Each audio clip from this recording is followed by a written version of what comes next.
João 14, do 15 ao 24, dando continuidade na exposição desse bendito Evangelho.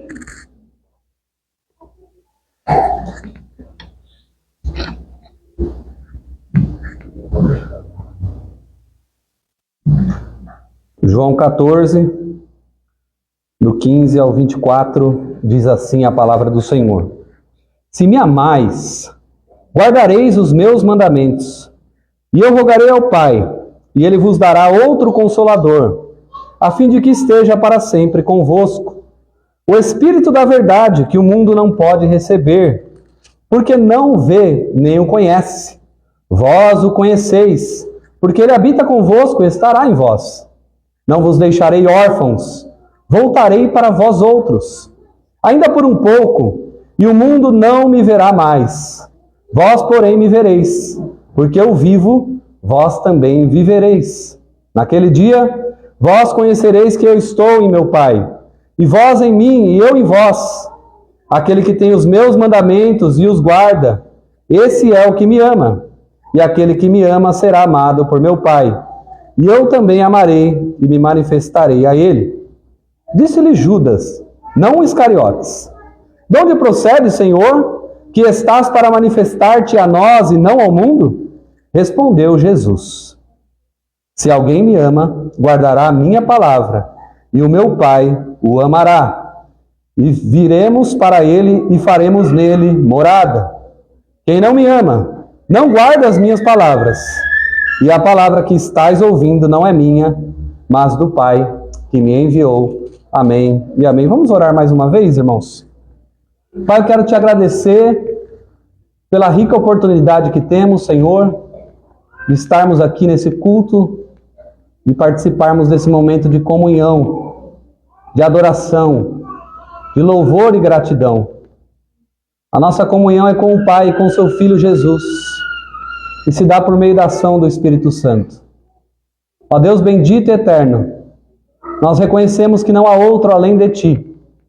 Tu és o Deus que reina sobre as nações, sobre o universo, sobre todas as coisas criadas por Ti mesmo.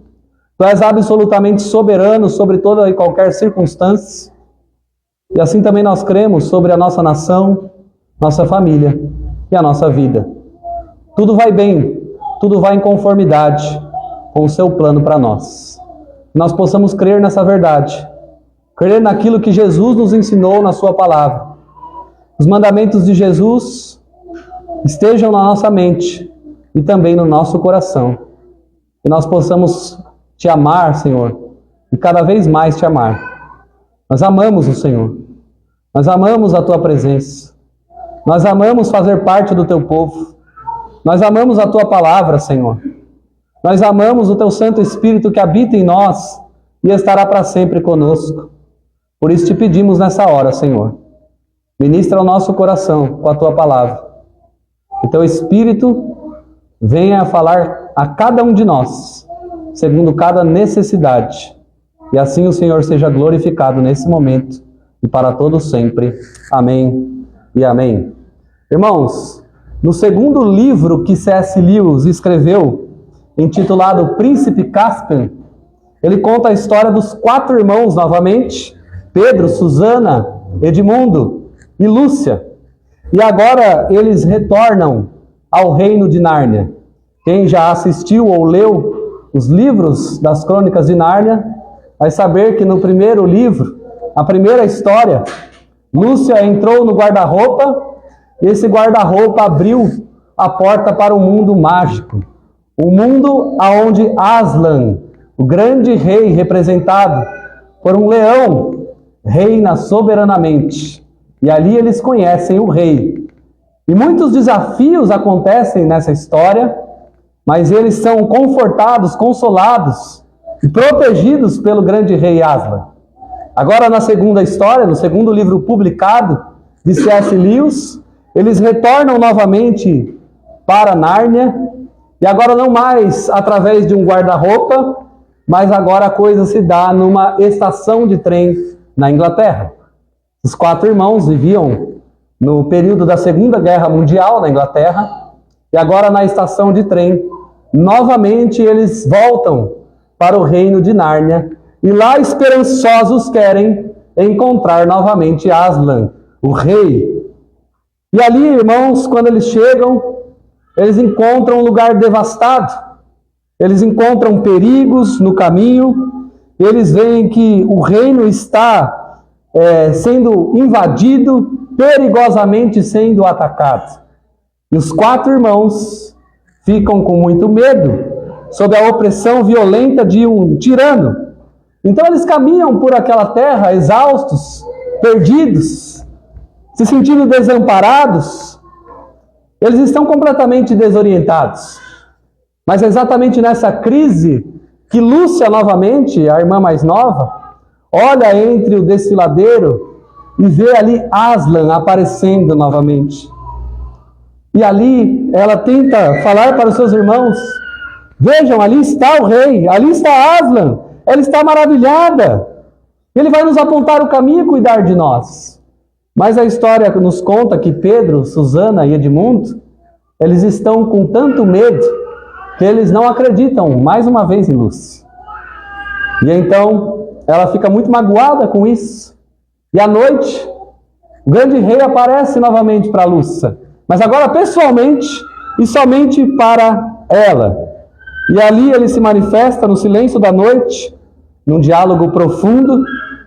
E a pergunta que ela faz para ele é o seguinte: por que o Senhor não se revelou naquele momento também para os meus irmãos? E a resposta de Aslan é a seguinte: porque as mentes e os corações deles estavam ocupados demais com o medo. Essa lição que Aslan ali, que é uma representação do nosso Senhor e Salvador, o grande Rei Jesus Cristo, disse para Lúcia, também é algo que estava acontecendo no coração dos discípulos nesse cenáculo. Nós já vimos a história, eles estão na última refeição com o Mestre, ali eles estão partilhando momentos de dor, de confusão, de ansiedade. Algumas verdades são reveladas para os discípulos. Judas, o Iscariotes, já havia saído da mesa, ido trair e o vender por 30 moedas de prata. Pedro já havia dito: Senhor, ainda que todos neguem ao Senhor, eu jamais negarei, estarei contigo, a ponto de dar a minha própria vida por ti, Senhor. Mas então Jesus disse para Pedro que antes que o galo cantasse, ele o negaria por 3 vezes. A gente viu também Filipe, Tomé, naquele diálogo a respeito da pergunta: para onde o Senhor vai? Nós queremos ir também. Nós não queremos ter que lidar com a ausência do Senhor em nossas vidas. Essa é uma realidade também de nós. Nós vivemos, irmãos, muitas vezes sem entender por que momentos desafiadores acontecem e por que nós somos tão assolados pela ansiedade. E é nessa altura do texto, nesse momento, que Jesus faz a afirmação para os 11 discípulos que ali estavam: não se turbe o coração de vocês. Credes no Pai, credes também em mim. Ali ele faz a revelação sobre a exclusividade da sua intermediação messiânica. Eu sou o caminho e a verdade e a vida. E ninguém vem ao Pai a não ser por mim. Mas ali naquele clima de tensão, parece que nem todas as respostas que os discípulos queriam foram resolvidas na mente deles, até porque eles ainda estavam sendo trabalhados, eles ainda estavam sendo transformados. E apesar de terem caminhado com o Mestre por mais de 3 anos, visto sinais, maravilhas, e o grande Mestre falando e pregando como ninguém nunca o fez, eles ainda são assaltados pela incredulidade e pelo medo. É nesse cenário, é nesse contexto que Jesus vai apresentar para eles o Consolador, o Espírito Santo. A promessa do derramamento do Espírito que encheria o coração dos discípulos para que eles não fiquem sozinhos. Era necessário que Jesus fosse. A saída de Jesus, os irmãos sabem, Jesus está se referindo à sua morte na cruz do Calvário. Jesus está se referindo ao momento que ele seria julgado injustamente, traído, cuspido, zombado, esbofeteado, chicoteado, aonde ele sofreria o escárnio dos homens, dos seus algozes, na via dolorosa, caminhando aquela cruz pesada em suas costas. Jesus estava se referindo à sua partida, quando ele estenderia os seus braços de amor por pecadores como nós. Mas os 11 discípulos não queriam que fosse dessa maneira. Eles queriam a presença de Jesus física com eles. Mas o que Jesus vai ensinar a eles e também a nós, hoje, nesse texto, é que a vinda do Espírito atinge um ponto mais nevrálgico ainda da espiritualidade. É que a vinda do Espírito daria aos 11 algo mais profundo do que ainda eles já experimentaram até aquele momento, mesmo vendo Jesus face a face, os olhos, os cabelos, a forma de falar, o tom de voz, a gesticulação. Eles sabiam quem era o Mestre, mas Jesus está dizendo algo, irmãos. Quando o Espírito viesse, eles poderiam desfrutar ainda mais de uma relação profunda para com Deus. Mas era difícil para eles, porque a presença de Jesus indicava para eles segurança, e são palavras de vida eterna. A primeira verdade que a gente vê nesse texto, eu quero listar aqui 5 verdades a respeito da vinda do Espírito Santo com os irmãos. A primeira delas é que o Espírito Santo vem para ser o nosso Consolador. Nosso Consolador, amém? Veja, irmãos, vamos ler todos juntos o versículo 16, em alta voz. Diz assim: e eu rogarei ao Pai, e Ele vos dará outro Consolador, a fim de que esteja para sempre convosco. Irmãos, aqui ele usa a palavra outro, em primeiro lugar. E o interessante é que no grego existem 2 palavras para outro. A primeira palavra outro se refere a outro de outra natureza. Mas Jesus propositalmente, e o registro de João deixa isso claro aqui, usa a palavra outro da mesma natureza. Então esse outro que Jesus promete para os seus discípulos, os 11, e para nós aqui, irmãos, é outro da mesma essência, da mesma natureza que Jesus. Isso explica para nós a santa e belíssima doutrina da Trindade. O Pai é Deus, o Filho é Deus, o Espírito é Deus. Eles estão em plena essência harmônica, eles estão em plena comunhão. E esse Consolador será enviado a eles e também foi enviado a nós. O texto nos diz que quem rogou ao Pai para que seja enviado o Espírito foi o próprio Jesus. O próprio Jesus, que veio cumprir a missão do Pai, rogou a Deus: Senhor, envie o teu Espírito. Os meus discípulos precisam da tua iluminação, do teu Espírito Santo. Outro Consolador, que se parece comigo, que faz o que eu faço, que ministra como eu ministro, e que estará com vocês. Eu acho lindo isso, maravilhoso, irmãos. Grave isso, a fim de que esteja para sempre convosco. Para sempre convosco. Para sempre convosco. Não foi o que Jesus prometeu para nós, irmãos? Eis que estou com vocês todos os dias. Até quando? Até a consumação dos séculos.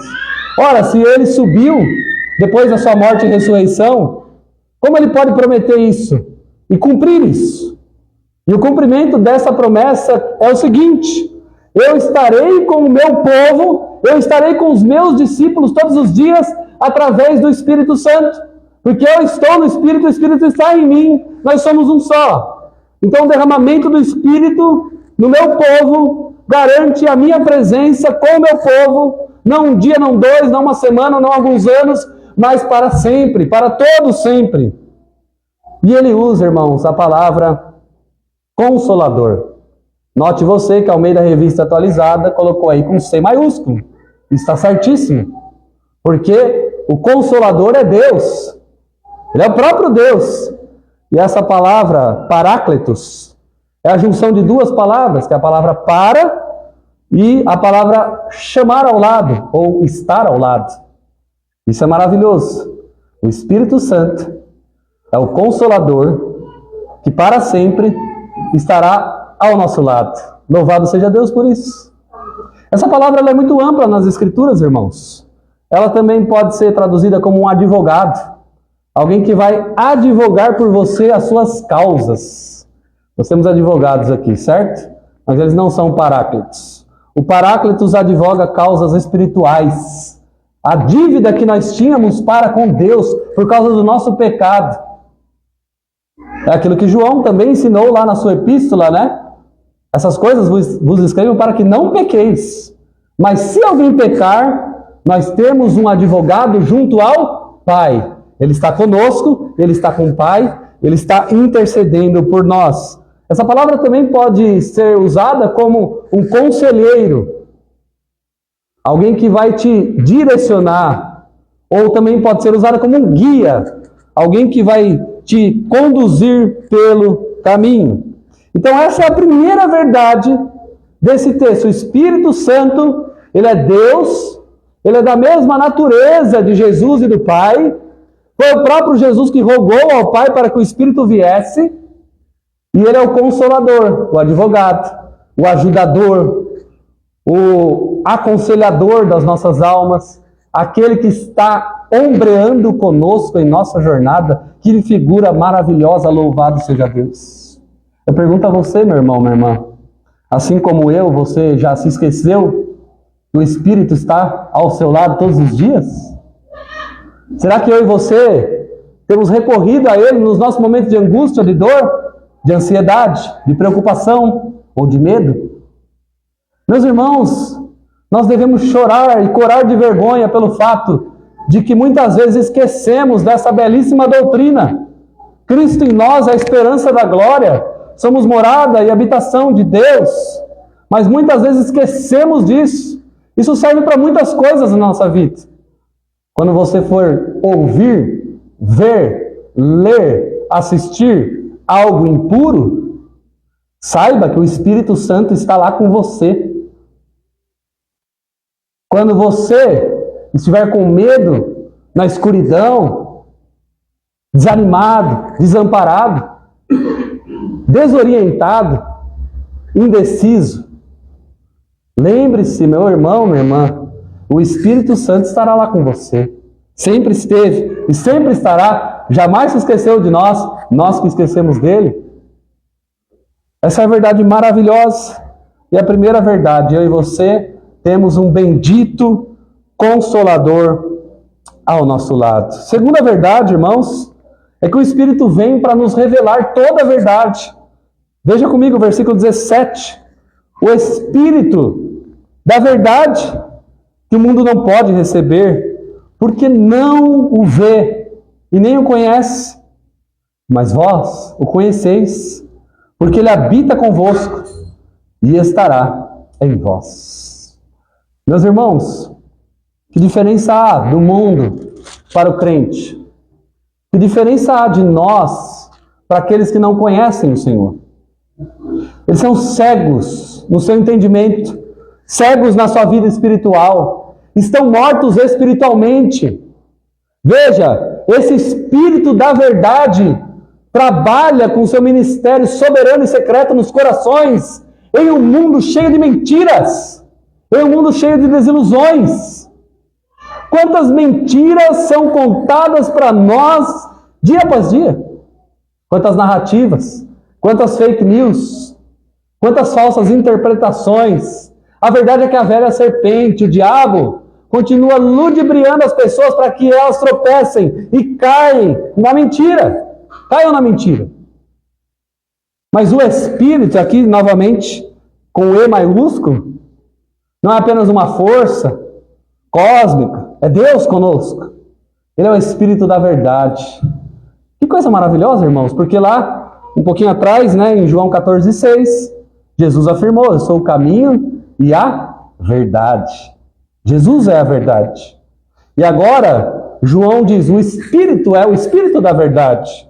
E lá em João 17, Jesus vai orar e dizer: santifica-os na verdade, a tua palavra, Senhor, é a verdade. A verdade é o que nós mais precisamos, irmãos. Mas quantas vezes nós corremos da verdade? Quantas vezes nós fugimos da verdade? Quantas vezes nós nos apegamos a mentiras que as pessoas contam? Ou quantas vezes nós contamos mentiras para nós mesmos? É verdade ou não é? É verdade. Que a mentira é uma realidade. Infelizmente. A verdade é a palavra de Deus. Quem põe o holofote sobre a palavra, para que a gente conheça a verdade, é o ministério glorioso do Espírito Santo. Que coisa linda, irmão.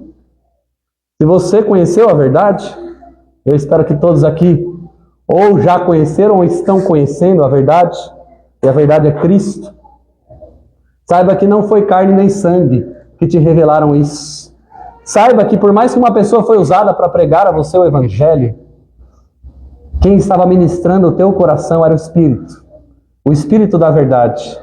O mundo, diz João, não o vê. Ah, mas, Senhor, eu também não vejo. Mas esse ver aqui é de não ter olhos espirituais, de não enxergar a realidade do Espírito, a obra do Espírito em nós. Eles não veem, eles não podem ver, o texto ainda diz. Eles não podem porque eles foram cegados pela incredulidade, pela iniquidade, pelo seu pecado, pela sua morte espiritual, pela sua impiedade. Não apenas não veem, mas também não conhecem o Espírito. Mas tem aí uma contrapartida que Jesus diz a eles e também a nós. Vós, discípulos de Jesus, vocês conhecem o Espírito Santo. E veja, a palavra no presente, vós o conheceis. Não apenas vocês conhecerão depois, mas vocês já conhecem, muito embora ele ainda não tenha sido derramado sobre vocês. E é interessante, queridos irmãos, que vocês sabem que na história, naquele momento, antes mesmo da descida do Espírito em Atos capítulo 2, Jesus já havia soprado o Espírito sobre os seus discípulos. Você lembra dessa passagem? Ou seja, Jesus já estava dando um prelúdio daquilo que eles desfrutariam um pouquinho depois, um pouquinho de tempo mais para frente. Mas quando veio o Espírito em Atos capítulo 2, irmãos, aí a verdade foi absolutamente encontrada. Os discípulos não eram mais os mesmos. Eles foram encharcados por uma coragem vinda do alto. Eles foram, mais uma vez, exercitados na fé e preparados para a grande obra que o Senhor Jesus tinha preparado para eles. Porque como nós podemos fazer coisas maiores que Jesus, como Ele mesmo disse, obras maiores farão, sem o Espírito Santo? Seria arrogância, loucura e prepotência. Segunda verdade, é o Espírito que revela a verdade. E você e eu precisamos da verdade. Meditar na verdade, conhecer a verdade, escrever a verdade nas tábuas do nosso coração. Não cair nas mentiras desse mundo. Ah, mas o fulano é crente, ele me falou isso. E a Bíblia diz o quê, meu irmão? Ah, mas fulano é pastor, disse isso. Mas a Bíblia diz o quê? Seja um bereano. Atos capítulo 17, quando Paulo pregava, eles conferiam nas Escrituras se era exatamente a verdade. Irmãos, e aqui a gente vê ainda que ele habita convosco e estará em vós. Irmãos, pense você, os discípulos com medo. Senhor, vamos sentir falta do consolo que o Senhor nos dava. Quando tínhamos medo, estávamos desamparados, o Senhor nos consolava. Não se preocupem, o Espírito Santo vai consolar vocês agora. Mas Senhor, não tem outro mestre em Israel, nenhum fariseu, nunca vimos tal coisa como nós vimos em Ti, Senhor. Tu és o nosso mestre, aquele que ensina as palavras de vida eterna, como nós não poderemos mais ter a Sua presença física para conosco, Senhor. Não se preocupem, quando o Espírito Santo vier, Ele será o mestre de vocês. Ele vai revelar coisas ainda mais profundas, as profundezas de Deus, uma revelação plena do Senhor. Não se preocupem, porque quando o Espírito Santo vier, aí sim vocês vão entender o meu ensino, que ainda está nebuloso na mente de vocês. Peça ao Espírito Santo para iluminar a verdade para você, meu irmão. Tantas lutas passamos que é porque nós estamos vivendo mentiras, contando mentiras, amarrados por mentiras que falaram de nós. Somos aquilo que as pessoas fizeram de nós, aquilo que os nossos pais falaram a respeito de nós, aquilo que a sociedade espera de nós. Usamos as roupas que as pessoas querem que nós usemos. Falamos as palavras que as pessoas querem que nós falemos. Mas, meus irmãos, a verdade é colocada na bandeja diante de nós, pelo Espírito Santo, para que nós possamos nos apossar dela. Terceiro, o Espírito vem para exercitar e exercer paternidade. O Espírito vem para exercer paternidade. Versículo de número 18. Não vos deixarei órfãos, voltarei para vós outros. Irmãos, é interessante que todos nós aqui, acho que quando crianças, ou a maioria de nós, tínhamos a figura do nosso pai como uma fonte de segurança, não é verdade? Eu me lembro quando meu pai dirigia o carro e eu sentado lá atrás, a minha sensação interna, e eu lembro disso vividamente, era que poderia ser qualquer coisa lá fora do carro que acontecesse. Meu pai certamente iria resolver. É claro que eu agora, vendo a realidade, não era bem assim. Mas na minha mente de criança, podia vir ladrão, polícia, bandido, explosão, terremoto, furacão, ventania, fogo, o que fosse. Se meu pai estivesse ali, eu me sentia seguro. E ainda que o mal chegasse, se eu estivesse vivendo mal com o meu pai, eu me sentiria seguro. Não é assim? Não é verdade? As crianças que estão aqui, não é assim que vocês se sentem? Se vocês têm a bênção de ter o pai de vocês presente, façam segurança. Agora, irmãos, esses discípulos tinham largado tudo para seguir Jesus, agora ele ia embora. Jesus diz, eu não vou deixar vocês sozinhos. Não vou deixar vocês órfãos. E aqui ele está se referindo a duas coisas, que são a mesma no final das contas. A primeira é que o Espírito exerceria as funções de paternidade que o Pai oferece a nós. E a segunda é que depois ele voltaria para nos buscar. Essa é a discussão acerca do versículo 18. Quando que Jesus está dizendo que vai voltar para vós outros? Alguns dizem, ora, mediante o contexto, Jesus está dizendo que vai voltar para eles em Atos capítulo 2. E vai voltar no derramamento do Espírito para eles. Mas alguns são mais futuristas e falam, não, isso aqui Jesus está dizendo porque lá, quando ele voltar na sua segunda vinda, ele vai buscar os seus discípulos. Mas cá entre nós aqui, irmãos, tanto faz, né? Porque as duas coisas são uma verdade. O Espírito Santo veio para tirar qualquer sentimento de orfandade. E Jesus vai nos voltar para nos buscar, para nós termos um Pai para todos sempre, num lugar seguro, numa habitação eterna. Eu sei que muitas pessoas aqui, irmãos, e no nosso ministério pastoral, a gente sabe, são marcadas pela ausência do Pai, quer seja pela dolorosa perda e pela partida, às vezes, antecipada do Pai, ou às vezes porque o Pai não deu atenção devida, o carinho devido, esteve trabalhando, ou o que muitos aqui experimentaram, o divórcio dos pais, e normalmente o pai indo embora. Eu acho que muitas pessoas aqui já provaram isso. Mas quando você se converte, isso é lindo, Deus se torna seu pai. E aí você tem uma identidade. Essa identidade é dada pelo seu pai. Isso é maravilhoso. Isso é lindo. Você não pode se esquecer disso. Você nunca será órfão se você tiver a Deus como seu pai. Em quarto lugar, ele veio para nos dar vida, o Espírito Santo. Versículo 19 e 20. Ainda por um pouco, e o mundo não me verá mais. Vós, porém, me vereis. Porque eu vivo, vós também vivereis. Naquele dia, vós conhecereis que eu estou em meu Pai, e vós em mim, e eu em vós. Queridos irmãos, que coisa maravilhosa. Porque eu vivo, Jesus diz. Vocês também viverão. Louvado seja Deus por isso, irmãos. Ele vos deu vida, Paulo disse lá em Efésios 2, estando vós mortos nos vossos delitos e nos vossos pecados, ele deu vida juntamente com Cristo. Cristo está vivo, não está crucificado mais. Ele ressuscitou ao terceiro dia. apareceu para mais de 500 pessoas, apareceu para os seus discípulos, apareceu para Pedro. Não foi um delírio coletivo. 1 Coríntios 15 atesta com segurança a ressurreição de Cristo. Ele foi para o Pai depois.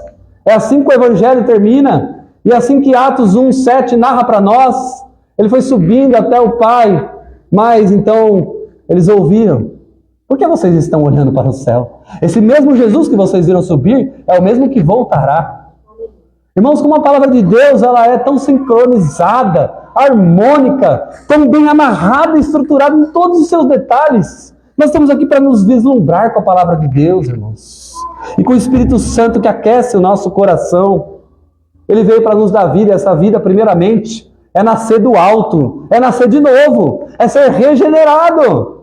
Como ele já havia dito para Nicodemos: Nicodemos, é necessário que você nasça de novo. Se você não nascer do alto, não nascer de novo, não podereis ver o reino de Deus. Mas agora ele está dizendo, irmãos, também sobre a continuidade disso. Você não nasce de novo, o Espírito Santo opera e vai embora e agora tá bom. Se vira aí, queridão. Você precisa lutar com os seus pecados. Ah, então eu vou usar o quê? Disciplina. Disciplina funciona, irmãos. É ótima a disciplina.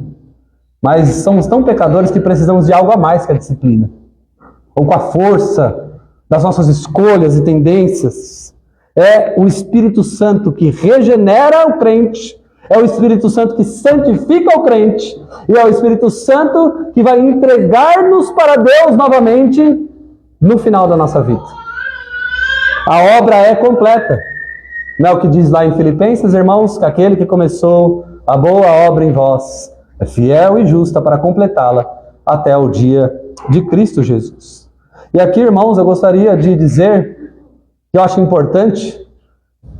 Muitas igrejas, e principalmente a teologia pentecostal, são alicerce da teologia pentecostal, ensinam que o crente ele é batizado 2 vezes. Ele é batizado nas águas, depois, mais para frente, ele é batizado no Espírito. E esse batismo no Espírito, segundo eles, é evidenciado através do falar línguas estranhas ou coisas sobrenaturais. Mas é lindo saber que a teologia reformada ela está completamente enraizada nas Escrituras, e esse texto deixa isso muito claro para mim e para você, que o batismo com o Espírito Santo, na verdade, é o início da jornada cristã.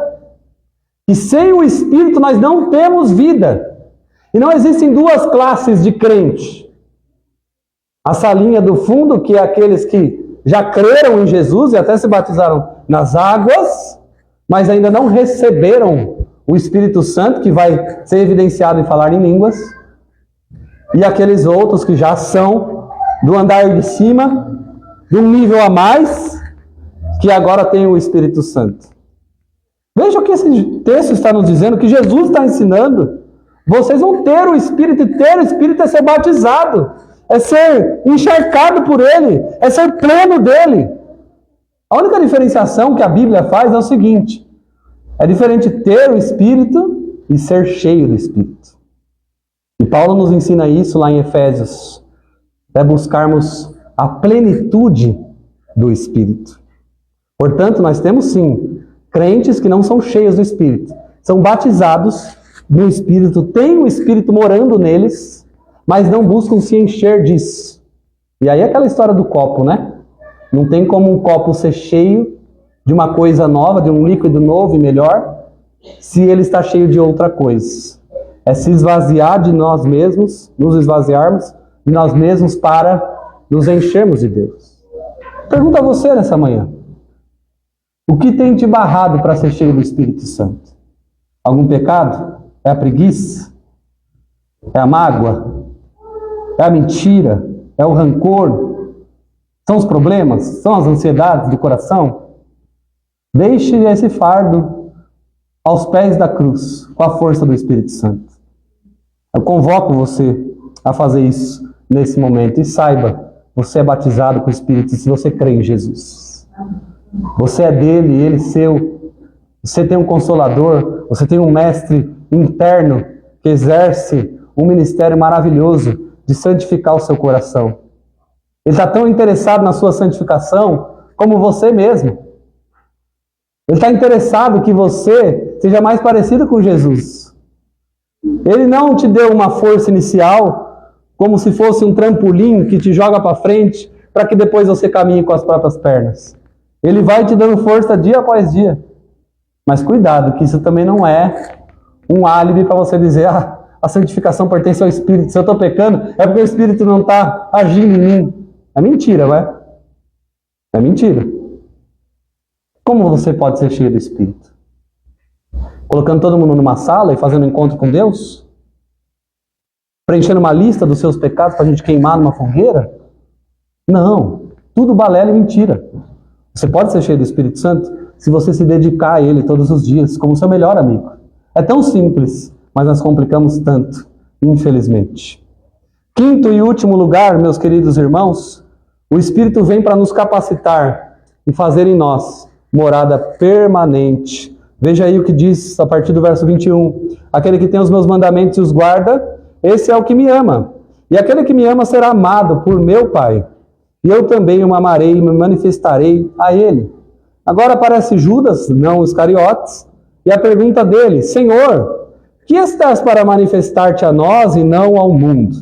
Respondeu Jesus: Se alguém me ama, guardará a minha palavra, e meu Pai o amará, e viremos para ele, e faremos nele morada. Quem não me ama não guarda as minhas palavras, e a palavra que estáis ouvindo não é minha, mas do Pai que me enviou.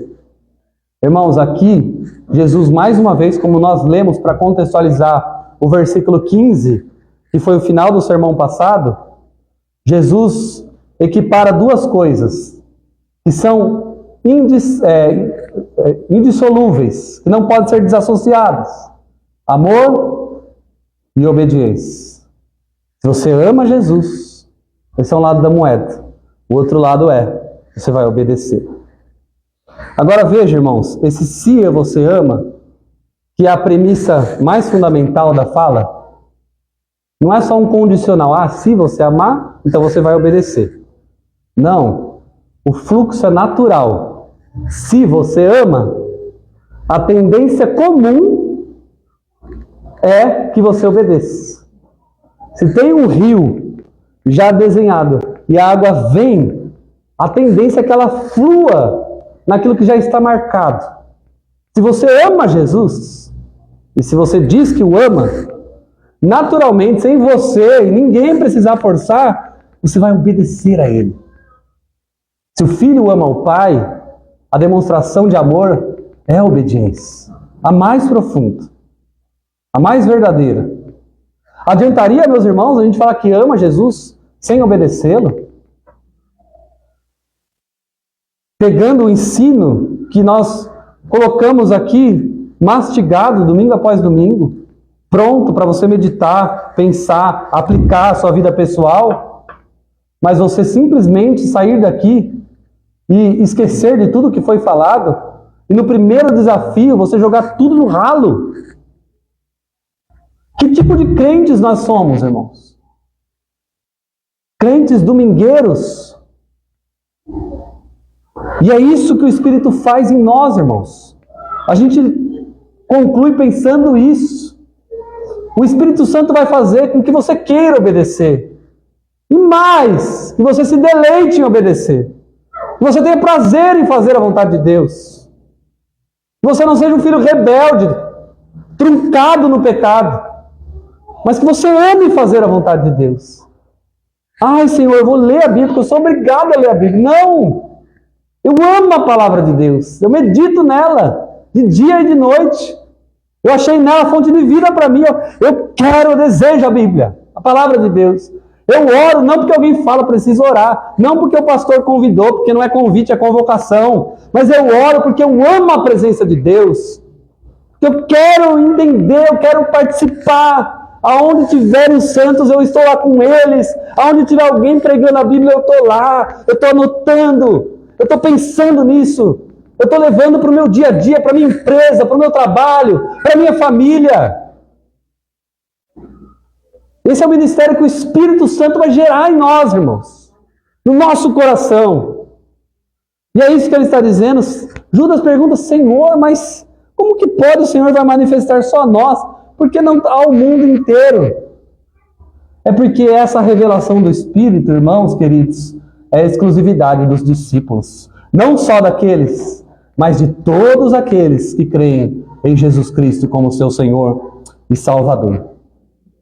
Eu concluo dizendo que é triste saber, irmãos, que algumas igrejas falsas, seitas, ensinam que o Espírito Santo é uma energia que está em grau de inferioridade ao Pai. Isso é mentira. Os três são da mesma essência e da mesma natureza, embora desempenhem papéis diferentes e sejam pessoas diferentes da Trindade. É triste saber também, meus irmãos, que muitas vezes para os crentes ser cheio do Espírito é fazer aviãozinho, é pular, é sentir uma coceirinha, um foguinho, fazer um aviãozinho, um rodopiar. E às vezes é tão ensinado isso na cultura evangélica brasileira que as pessoas acreditam. E a igreja fica parecendo um circo. Como se o Espírito Santo fosse aquele que estivesse gerando uma bagunça na igreja. Pessoas batucando, girando, pulando. E isso é ser cheio do Espírito. E tem jargões, e tem formas de mexer a mão. Isso pode ser qualquer coisa, menos ser a obra do Espírito Santo.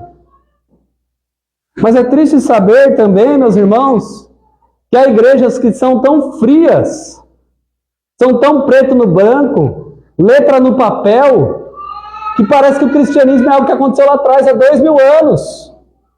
E se esquecem que ser crente e ler a Bíblia e participar de um culto é estar na presença de Jesus, é ter o Espírito.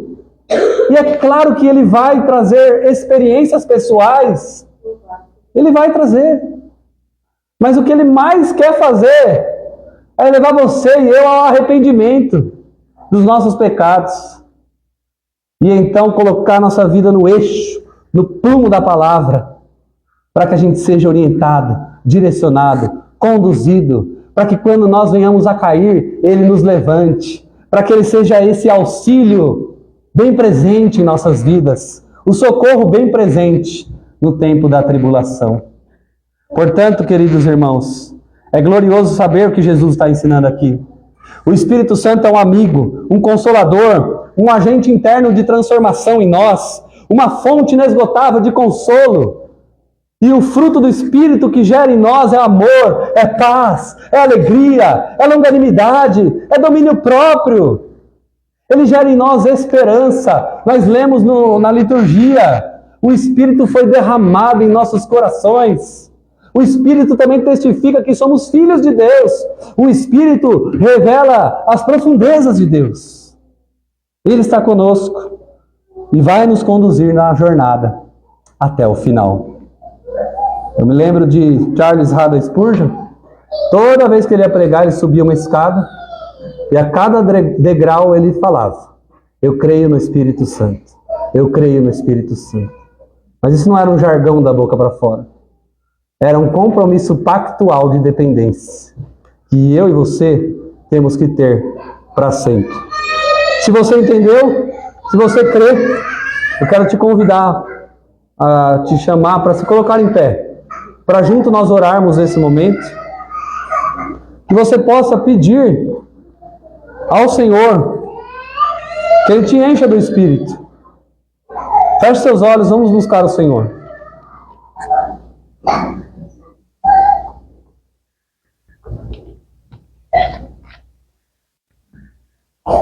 Senhor nosso Deus e Pai, graças te damos, Senhor, pois nos escolheste antes da fundação do mundo para sermos santos e irrepreensíveis na Tua presença. Não a nós, Senhor, não a nós, mas ao Teu nome da glória. Porque do Senhor, por meio do Senhor e para o Senhor, são todas as coisas. A Ti seja a honra, a glória e o louvor eternamente. Ó Deus, obrigado pela Tua palavra, Senhor. E além disso, Pai, obrigado, porque sem o Teu Espírito nós jamais teríamos crido na Tua palavra. É o Espírito que testifica que a tua palavra é a palavra de Deus, inerrante, infalível, autoritativa. E nós cremos nela, Senhor, de todo o nosso coração. Cremos nas promessas que o Senhor fez para o nosso futuro, para o nosso presente, em relação aos nossos medos, em relação às nossas ansiedades, desafios pessoais. Ó Deus, eu quero te pedir agora, Senhor, que teu Espírito Santo venha nos encher, nos guiando assim a toda a verdade, nos convencendo do erro, da justiça, do pecado, para nos dar uma vida nova, Senhor, uma vida restaurada, até que sejamos cheios da tua plenitude, Senhor.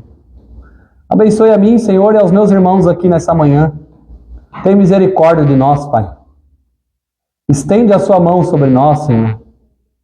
Ó Deus, ajuda-nos a sermos crentes melhores, mais úteis na tua obra, Senhor, mais corajosos no falar, no pensar, mais decididos em nossas resoluções, ó Pai. Não nos deixe sermos mornos, Senhor, na nossa espiritualidade, mas que teu Santo Espírito, o ajudador, o companheiro da nossa jornada, o Espírito da verdade, nos tome pelas nossas mãos e nos guie daqui para frente, Senhor. Nós podemos dizer como Moisés: não nos faça sair daqui se o Senhor não for conosco. Nós precisamos de Ti, Pai. Nós queremos, ó Deus, manifestar o Teu Evangelho e a Tua salvação a esse mundo. É o que eu oro em nome de Jesus.